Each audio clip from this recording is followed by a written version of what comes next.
Pernah kebayang nggak apa jadinya kalau sebuah mujizat besar yang mengubah dunia terjadi, tapi pas kamu ceritain, nggak ada satu orang pun yang percaya?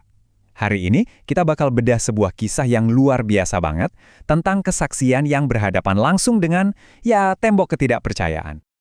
Oke, jadi cerita ini kita angkat dari sebuah renungan Paskah yang diambil dari Injil Markus bab 16 ayat 9-15.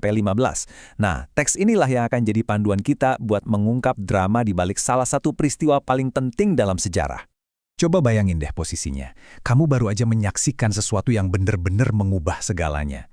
Kamu semangat banget buat cerita, tapi respons yang kamu dapat cuma tatapan kosong. Inilah inti konflik yang mau kita bahas. Nah, cerita ini dimulai dari saksi mata pertama yang membawa kabar luar biasa ini. Dan seperti yang bakal kita lihat, dia ini bisa dibilang utusan yang sama sekali nggak terduga. Dan saksi pertama itu adalah Maria Magdalena. Dia jadi orang pertama yang melihat Yesus bangkit. Begitu melihat, dia nggak pakai ragu, nggak pakai mikir lama. Dia langsung lari buat kasih tahu murid-murid yang lain yang waktu itu kondisinya lagi benar-benar hancur, lagi berkabung dan nangis. Tapi respons yang dia dapat dari orang-orang terdekat Yesus sama sekali di luar dugaan. Kesaksiannya yang penuh semangat itu justru kayak nabrak tembok yang tebel banget.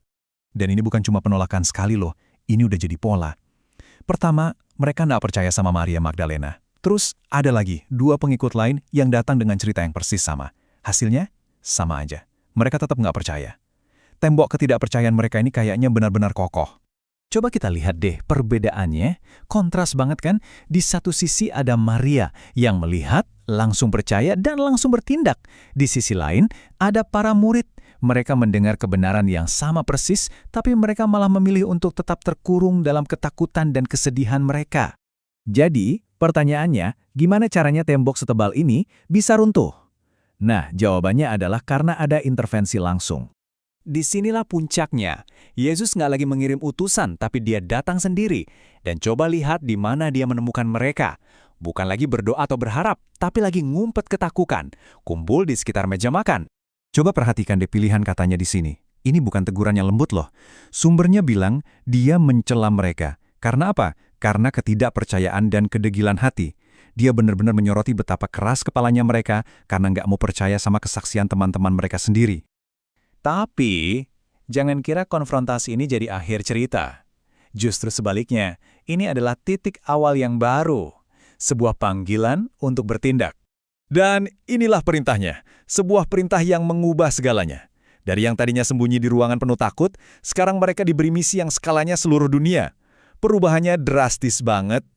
Jadi intinya apa? Momen ini memberi mereka misi yang baru, mendorong mereka keluar dari rasa takut. Celaan tadi itu bukan buat menghukum, tapi untuk membangunkan mereka dari kelumpuhan, memberi mereka tujuan yang jauh lebih besar dari diri mereka sendiri.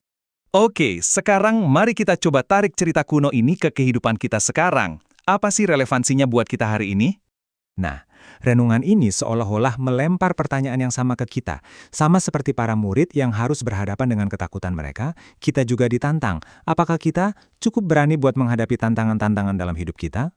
Pelajaran yang bisa kita ambil tuh jelas banget ya. Menjadi saksi kebenaran itu seringkali artinya kita bakal menghadapi penolakan. Dan itu butuh keberanian buat melawan rasa takut dan ragu dalam diri sendiri. Para murid yang ngumpet ketakutan itu cerminan kita banget kan? Saat kita membiarkan tantangan bikin kita lumpuh, padahal kita dipanggil untuk melangkah maju dengan berani. Sebagai penutup, mari kita pikirkan satu hal penting ini. Apa bedanya sih antara ketidakpercayaan dengan keraguan? Kisah ini menunjukkan para murid itu bukan cuma ragu, tapi mereka nggak percaya. Keraguan itu bisa jadi pintu untuk mencari jawaban, tapi ketidakpercayaan itu seperti pintu yang sengaja ditutup rapat. Pertanyaannya, kita ada di posisi yang mana ya?